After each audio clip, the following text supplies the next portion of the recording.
کہ جیسے ایک باز چھوٹے چھوٹے پرندوں کو شکار کرتا ہے۔ ایک صلوات پڑھے محمد وآل محمد پر۔ یہ ہیں مولا عباس جو بیان کر رہے ہیں اور فضائل بیان کر رہے ہیں، کس کے؟ امام حسین کے، اور خود کہہ رہے ہیں کہ اگر اللہ کی مرضی اور حسین کی مرضی ہو جائے تو تمہارا ایسا شکار کروں گا کہ جیسے باز چھوٹے بچوں کا، چھوٹے پرندوں کا شکار کرتا ہے۔ تو یہ ہے عباس۔ آپ نے سنا دوپہر میں بھی مولا عباس کے فضائل کو، اور ابھی بھی آپ نے ملاحظہ کیا۔ تو عزیزان ایمان، جتنے فضائل بیان کیے جائیں وہ سب کم ہیں۔ ہماری کیا اوقات کہ ہم عباس کے فضائل کو بیان کریں، ہماری کیا اوقات کہ ہم اس چھوٹی سی زبان سے عباس کے بارے میں جملے کہیں۔ تو عزیزان ایمان، جتنے عباس کے فضائل ہیں اتنے ہی عباس کے مصائب بھی ہیں۔ عزادارو، تفصیل سے مصائب آپ کی خدمت میں دوپہر میں عرض کر چکا ہوں، بس چند جملے آپ کی خدمت میں عرض کرنا ہے کہ عباس کسے کہتے ہیں، عباس کے جتنے فضائل ہیں اتنے مصائب بھی پائے جاتے ہیں۔ آپ دیکھیے کہ عباس اسے کہا جاتا ہے جسے سکینہ نے پکارا، عباس اسے کہتے ہیں کہ جسے زینب نے پکارا، عباس اسے کہا جاتا ہے کہ جس کے سر پہ گرز مارا گیا، عباس اسے کہا جاتا ہے کہ جس کے بازو قلم کیے گئے۔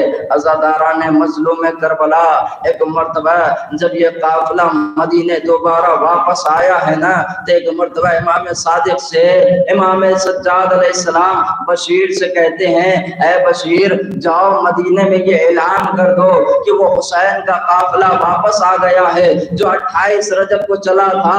عزادارو، اب جیسے ہی بشیر اعلان کر رہا ہے کہ حسین قتل کر دیے گئے، حسین کا قافلہ واپس آ گیا ہے، عزادارو ام البنین کے کانوں میں آواز پہنچی، ام البنین باہر آئے، ایک مرتبہ بشیر سے کہا، اے بشیر کون حسین قتل کیا گیا، کس حسین کی بات کر رہے ہو؟ ایک مرتبہ بشیر کہتا ہے نواسے رسول حسین کی بات کر رہا ہوں۔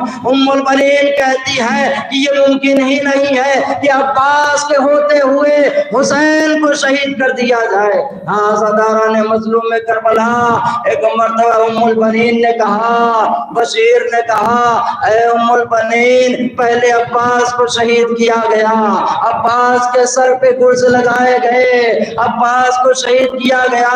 عزاداروں، تفصیل سے مسائل پڑھ چکا ہوں لیکن ایک جملہ عرض کرنا چاہتا ہوں، عباس کو شہید کیا گیا، عباس کے سر پہ گرزے مارے گئے۔ ایک مرتبہ ام البنین نے پوچھا کیسے، کس نے گرز مارے؟ ایک مرتبہ بشیر کہتا ہے کہ عباس کی آنکھوں میں تیر لگ گئے تھے، عباس جھکے تیر کو نکالنے کے لیے، ایک شکی آگے بڑھ کے عباس کے سر پہ گرز مارتا ہے۔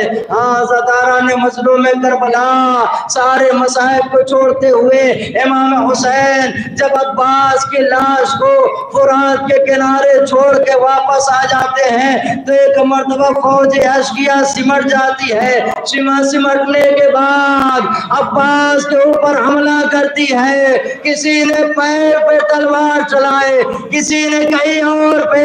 عزاداروں، روایت میں ملتا ہے کہ عباس کے ٹکڑے ٹکڑے کر دیے، عباس کے ٹکڑے ٹکڑے کر دیے۔ شاید یہی وجہ ہے کہ جب مولا سجاد شہداء کو دفن کرنے آئے تو ایک مرتبہ عباس کو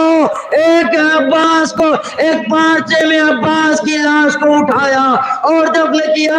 ایک مرتبہ شہزادی زینب نے پوچھا، اے بیٹا بھائی عباس کی قبر کہاں ہے؟ سجاد نے کہا، یہ بھوبی اماں یہی عباس کی قبر ہے۔ شہزادی نے کہا، میرا عباس تو اتنا چھوٹا نہ تھا، میرا عباس کا قد بہت بڑا تھا، یہ عباس کی قبر اتنی چھوٹی کیوں؟ ایک مرتبہ سجاد نے کہا کہ فوج اشقیاء نے عباس